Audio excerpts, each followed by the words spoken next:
राधे राधे दोस्तों।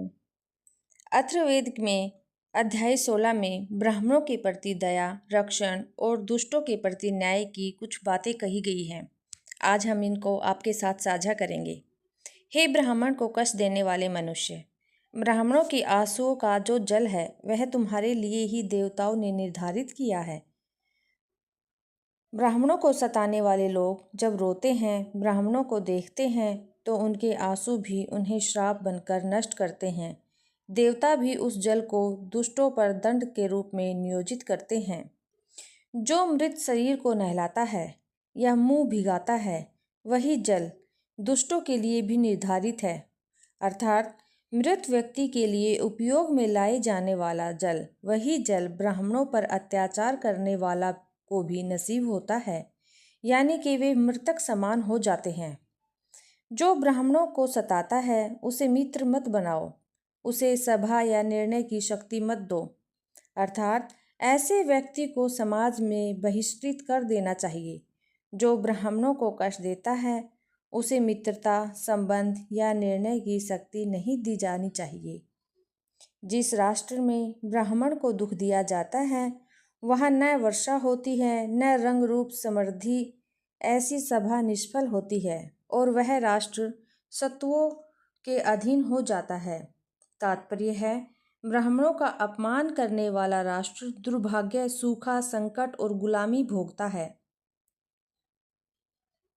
जिस प्रकार वृक्षों की शक्ति से औषधियाँ उगती हैं, उसी प्रकार ब्राह्मणों की वाणी दुष्टों का नाश करने में सक्षम है। औषधियाँ जीवन देती हैं और ब्राह्मणों की वाणी दुष्टों का संहार करती है। जिस प्रकार गाय की कामना करने वाला बैल अपने शब्द से भी पहचान लिया जाता है, उसी प्रकार शत्रु भी अपने मन के शब्दों से प्रकट हो जाता है। तात्पर्य यह है कि जो लोग हमारे गांव में रहकर हमारे ही विरुद्ध षड्यंत्र करते हैं, वे अपने शब्दों और भावों से पकड़े जाते हैं और उन्हें निकाल देना चाहिए। हे राजन, ब्राह्मण की वाणी ज्ञान तीर की तरह विषैली और शक्तिशाली होती है। जो व्यक्ति ब्राह्मण को कष्ट देता है, ब्राह्मण अपनी वाणी रूपी शक्ति से उसे नष्ट कर देता है।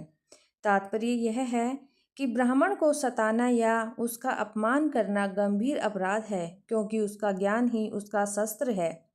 सूत्र 2 में बताया गया है कि ब्राह्मण की हत्या करना महापाप है।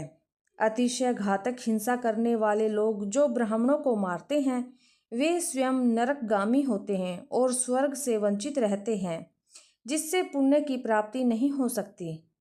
ब्राह्मणों का सम्मान करने वाले और उनके वचनों को मानने वाले ही राजा कहलाने योग्य होते हैं। तात्पर्य, सच्चे राजा वे ही हैं जो ब्राह्मणों का आदर करते हैं, उन्हें उचित स्थान देते हैं। सूत्र 4 में बताया गया है, वे लोग जो ब्राह्मणों की संतान का अपमान करते हैं, वे देवता भी उनकी संतानों को त्याग देते हैं। तात्पर्य, ब्राह्मणों और उनके वंशजों के प्रति अन्याय करने वालों को दैविक कृपा भी प्राप्त नहीं होती। जो लोग गायों को मारते हैं, विशेषकर ब्राह्मण की गाय को, और उसका दूध पीते हैं, वे उस पाप के भागी होते हैं जैसे उन्होंने मांस खाया हो।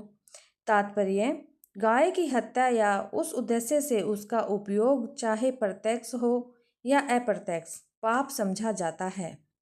राजा वही होता है जो ब्राह्मणों का आदर करता है। तात्पर्य यह है, सच्चे नेतृत्व की पहचान ब्राह्मणों की रक्षा और उनके यज्ञ से राष्ट्र की उन्नति करने में है।